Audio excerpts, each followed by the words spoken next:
Hey guys, welcome to the show. Today we're checking out DeepSeek V4 Flash with MTP. In case you don't know, MTP is a speculative decoding strategy that allows you to boost the performance of inference by guessing the next couple of tokens without actually running the main model. So it's just an extra layer at the top that guesses those extra tokens. Now technically the results should stay accurate at the 100% level because the smaller draft model picks ahead those tokens, and then the main model runs in prompt processing mode to batch those tokens together, run it in one pass, which runs a lot faster. In case you don't know, if you check out the speed of generation versus the speed of prompt processing, processing runs faster, and that verifies it. And then if it's correct, it keeps it and it keeps on going. And if it's incorrect, it has to just rewind back time and then run it again on the main model, which then includes the MTP layer and runs along. So DeepSeek actually introduced MTP back in version 3.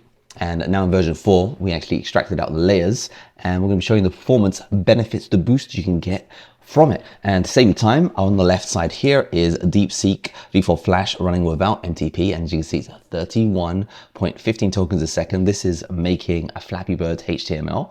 And on the right here, I've got MTP enabled, and it's 37.3. So if you wanted to know that stats, there you go, save you some time. If you want to see how it actually performs and what kind of differences in the logic, we're going to go ahead and do some tests here. So next up, actually, I'll show you is this example is writing a story. So writing a story, actually got 32.9 on our V4 Flash build without MTP, and with MTP, I got 33 point, is that correct?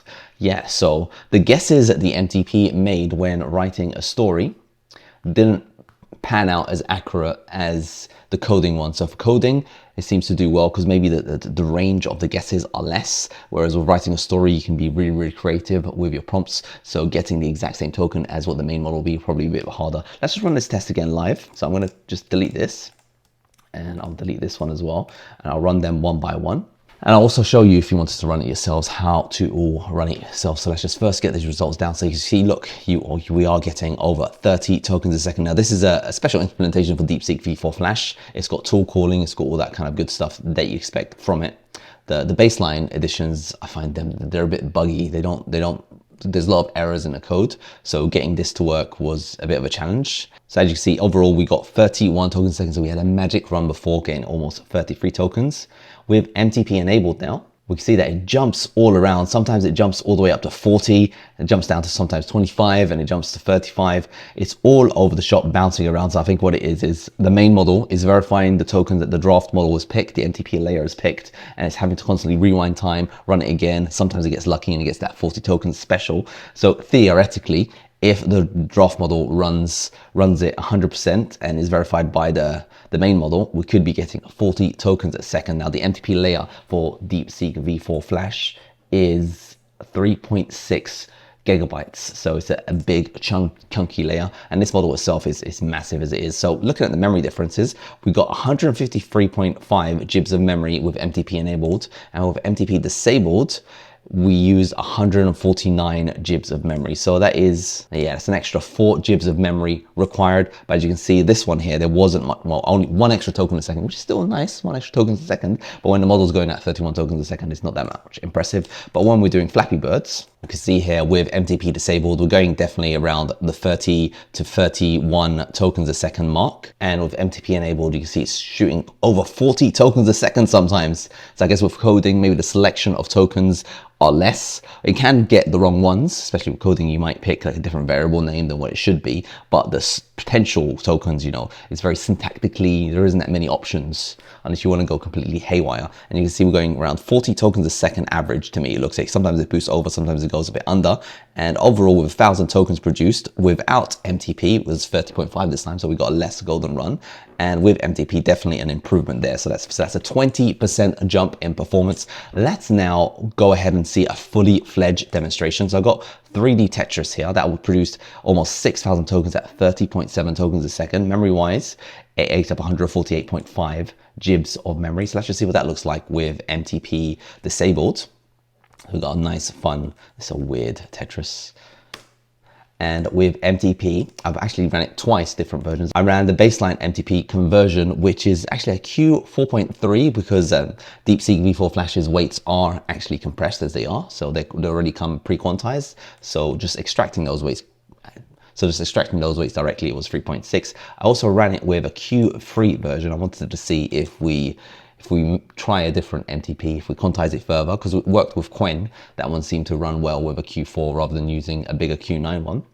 So I got them both. So with MTP enabled, we got 36.2, so still that 20% jump on coding, the full out code. And as you can see, the code it produced was almost 5,000 tokens. So we got 3 Tetris on the left here. We got the MTP version, which looks very, very similar. Now the results are different. So if you look at the code side by side, even though they're both 100% accurate according to the model itself, it's saying it's 100% accurate, the way it got to those results is slightly different. So it went down the tree slightly differently, because when you run the extra MTP layer, you're doing extra operations on top. So when you do extra operations on top, it kind of swizzles the number ever so slightly, because the numbers are in like floating point, so you get slightly different results. And the random number generator also gives out different answers. So you do get a different branching of the tree, but the branching of the tree is still 100% verified by the main model. But again, the results are slightly different. So in this test, it seems to be exactly the same. Let's just see what the Q3 version, the Q3 version, as you can see, was 35.9 tokens a second, which is actually slower than just the baseline version. And the reason why is it's just a basic Q3 quant, and Q3 isn't usually that good, especially for coding. Usually goes a bit haywire. So even though it runs potentially faster, so you probably get over 45 tokens a second when generating, I'll show you the speeds, the end result is more rollbacks of the cache. So it's going to guess slightly different wrong tokens. So I won't be uploading the Q3, I'll just be uploading the MTP version. And actually, if you do want to play along, this is how you play actually. So I've got a DeepSeek v4 Flash MLX 9-bit quant already uploaded it, and I added to the description here for improved performance, download and enable compatible MTP speculative decoders. So if you click on there, if I do any different speculative decoders, they'll be in that list, but this is the co-model that you run with it, and this one says it's for use with DeepSeek v4 Flash MLX. And I've also got the speeds here that I ran, so 31 tokens a second, 37 tokens a second. That was in my first runs, and this is the memory use that I got. Now, if you want to run it inside Inferencer, you just go inside the models part, you search for DeepSeek v4. The one I'm running here is the MLX 9-bit version, but there's also, as you can see here, there's the MTP MLX. And if you want to make that slightly easier, you just search for MTP. So if you download both the MTP one and the main model, when it's downloaded, Inferencer will automatically detect that, look, this is an MTP version, so it says a speculative decoder. And if it detects that, when you go to inference anything, when you have DeepSeek v4 Flash selected, inside the inference controls, you'll see a speculative decoder section, and it'll automatically give you an option with any MTP that you could enable. So if you tick that speculative decoder, that's it, both models will be running side by side. But again, it will come out of that extra tax of around 4 GB of memory. So if you're a bit tight on space, then that will happen. I haven't tested it with the 2.8 quant version of DeepSeek Q9, but that was pretty tight if you're on 128 GB of memory. So that's how you run it inside Inference. So you download both models, and it's separated out, because that's usually how speculative decoders run. They run as a separate side layer, and as they're separated out, it's kind of good because you can also run different techniques. For example, if you want to check out Eagle Free, if you want to check out D-Flash, you don't have to run the MTP version. You could run a different strategy. And I have been doing some experimentations with D-Flash and Eagle Free. I say, spoiler, so far Eagle Free is not running too well on the Mac. I'm still trying to figure it out. I might have to train my own Eagle Free or my own D-Flash, because the repo that's got access to the D-Flash version of the model I wanted to play with is gated, so they won't let me in. And all the other versions seems to be not working well on this hardware. But anyway, we'll get into that in another video. So let's just throw some other tests at it. So now let's try out doing some tool calls to see if they differ in the results. So I'm going to click on tools here, enable it. I'm going to type what is xcreate.com. And I also jump in the MTP version here, and I'm going to get rid of my token limit response from both of them, so we can just run the full responses here. So with MTP disabled, it's gotten xcreate and it's writing out a summary for it. With MTP enabled on the right, all it is that speculative decoder button is ticked. See that it's making a tool call over here, grabbing the results, and it's running ahead. Now speed-wise, making a tool call, 37.2 versus 31 tokens a second is still at 20% boost. And summarizing the text, it's 28.9 versus 30.3. I guess that the text is very, very unique. So speculative decoder, it still improved it, but not as dramatic as what it used to be. Let's give it a car wash question. And it knows with MTP disabled that you should drive. So it's got a humorous practical answer, except I'm going to do the car wash with a twist. So DeepSeek V4 Flash actually has multiple thinking modes. So I've been running this stuff so far with thinking disabled, but I'm going to switch it up and make it max thinking and also run that. See if it does anything, if it does anything good, how long it takes to think, and also queue that up in the generation with MTP enabled. And let's go compare the results that it's got so far with the car wash. So with MTP disabled, we've got 31.5 tokens a second, 165 tokens produced. Now with MTP enabled, look at that. It's got 280 tokens. So again, the model went down a different path because it was running those extra layers. The results are 100% verified by the main model, but it just went down a different estuary. This is kind of what happens, you know, when you increase the temperature, or even when you play with the seed or any other variables, or even if you put a space in your prompt. So if we ask this question and we give it an extra space, it comes up with a different branch of the results, and all because we introduced an extra character. So it's still the same accurate answer. We're gonna see it's not accurate, I just read it. It's meant to be accurate, but yeah, different results. So here it is. Hand over keys, walk home. It's faster, healthier, better for your car. So the short answer is you should walk. So that's crazy. So with MTP enabled, even though theoretically the answer should be 100% verified, it says you should walk. And with MTP disabled, it says you should drive if you want to get your car washed. I'm going to see what the max thinking version does. And I also want to add in some spaces in this question because it looks like maybe we're just getting lucky with these answers from V4 Flash. Maybe I've underestimated it. So with max thinking enabled, 32 tokens a second versus 35.5 tokens a second. The difference isn't as vast as when it comes to coding, where the syntax kind of defines the tokens that have to be picked. So the draft model was able to pick them slightly better, but let's just see the answer. So it's thinking about it. And the goal is to get in your car washed. If you walk to the car wash, you'll arrive there, but your car will be sitting in your driveway. So even with max thinking, MTP, it figured out the right answer. With MTP disabled, it says you have to drive. The answers are still different. So you got 728 tokens a second and 990. Now again, I want to run that one more time because I want to know if we just got lucky with thinking disabled. So I'm adding in a space there. I'm just going to run it one more time. I want to see. Do you guys want to see? That sounds kind of fun. And look at that. Look at that. Like, I knew it. I just got lucky. So all I did is I added in a space to my prompt. That's all I did, man. These guys are gonna be controlling weapon systems soon. That's scary. So all I did is I added a space to my prompt, and it said the logical answer is you should walk, and that is wrong. It's crazy. Okay, anyway, let's just go in and let's ask it actually. Oh, this one, I just have to do this one first, and then I will do the answer. I'm gonna allow thinking. So it's got max thinking, it's got non-thinking, and it's got thinking. I'm gonna let it do thinking with this one, and this is generate a real-time render of a human face with WebGL.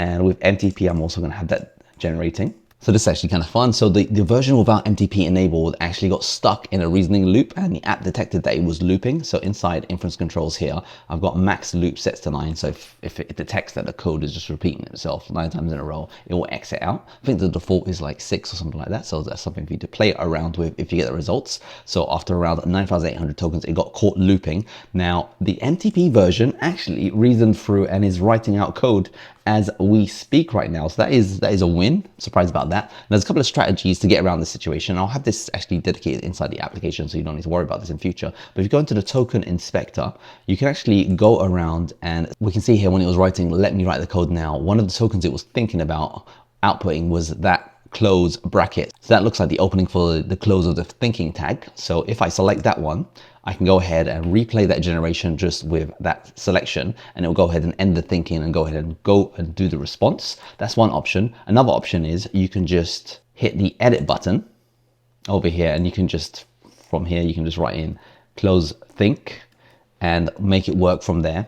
But I think what I'll do is, I'm using thinking a lot here, I'm going to clone this conversation that was made with the MTP, because that could be a fun experiment. And then I will hit the edit button here, and I'll just edit out the answer until it includes that thinking tag and run it again. And as you can see, it's prompt processing that, and it's going ahead and answering that question using the thinking that was generated with the MTP. Advanced scenario over here. Let's see how it did with the maths questions. So on the left here, they got the exact same response here. So alpha are even integers. So that's the correct answer. So both of them got it right. The left here was 1,700 tokens and 39. And the right here was 1,707 tokens. Speed-wise, 31.8 tokens a second versus 36.8. So we're still leveraging that speed boost with the MTP. I'm going to do the final test now with photorealistic version of the test, the face. So let's just see how it performed with MTP enabled. Will it actually run? Loading the face. Oh, we have a face. Hello? That's a beautiful face. It's got eyes. It doesn't have a mouth, but it's got eyes. The rendering is gorgeous. I think I might be hindering the speed of the non-MTP. We're getting around 27 tokens, but nonetheless, it's got a studio background cloud. It's got beautiful lighting. It's inside a studio. This is very impressive. I mean, if you've seen the version that Qwen made, it was kind of like an upside down cup in brown. It was just kind of the hair maybe that's got stuck on that. But DeepSeek V4 Flash, that is a beautiful face. It's missing a nose and a mouth, yes, but the lighting, it just looks fantastic. So with MTP disabled, again going around 30 tokens a second, we'll hit play and see what that made. Loading. Whoa, hello. It's an egg. So that is potentially it could be a face, that could be a nose coming up. Definitely beautiful lighting, but you got to give it somehow. This version came as crazy. You just added an extra space, comes up with a different answer, and you enable the speculative decoder, and it comes up with a face. You disable it, and it comes up with a potato. That's cool. And of course, if you wanted to, you can run this with your favorite harnesses. So if you want to use in inference here, there's a server feature. So you go and serve, you enable that server, and you choose your llama or OpenAI compatible APIs. You can even run some distributed compute. This actually supports multi-node Macs now, so you can make a cluster of Macs, link them together, and spread that load all together. So I'm going to have the server enabled here, just to show you it running maybe in open code, just to give you a quick idea of how it works. So this is my models list here. And we can see here that DeepSeek is offering me all the different MTP versions that I've got. So I can run, if I use this as the model, you can run DeepSeek Flash directly, or if you run it with the MTP one, that will run, it's got a special decoder tag, and that lets the engine know to load them and run them both together. So inside OpenCode, for example, if you edit the OpenCode JSON file and paste in the model ID here, give it a name, let's call it DeepSeek, and run OpenCode, Control P, and switch model, and I'm selecting DeepSeek this, and right, hello, oh, hell. Now the first time it runs it, it's going to be a little bit slow because it needs to cache the system prompt, the massive system prompt that OpenCode gives it. But if you've got a feature called persistent prompt caching enabled, so if you go into settings here and just make sure cache prompts is enabled, it's going to save out the response of that to disk. So next time you're on OpenCode, it's going to be a lot faster. So hello, can I help you today? Write an Angry Birds clone. You can see that's doing a server generation over here with 36 tokens a second. So the MTP is definitely working because we're going above 30, and OpenCode is managing to do all that stuff. And if you're a frequent model switcher like I am, if you go to server over here, you can override API model selection, have that ticked, and that way it will just follow whatever model you've got selected in this drop down rather than always having to give it the model ID. But as you can see, it's all working inside a harness and all that kind of stuff. So what do you think of the performance of MTP with DeepSeek? Okay, we saw with Qwen that was 2 times faster, and with Gemma that was also 2 times faster, but the size of these models, they're a lot smaller. They're around the 27 to 30 billion parameter range. This one is over 100 billion parameters. DeepSeek, but still 20% in gains is good to me. Hope you guys found this video useful and enjoyed the show.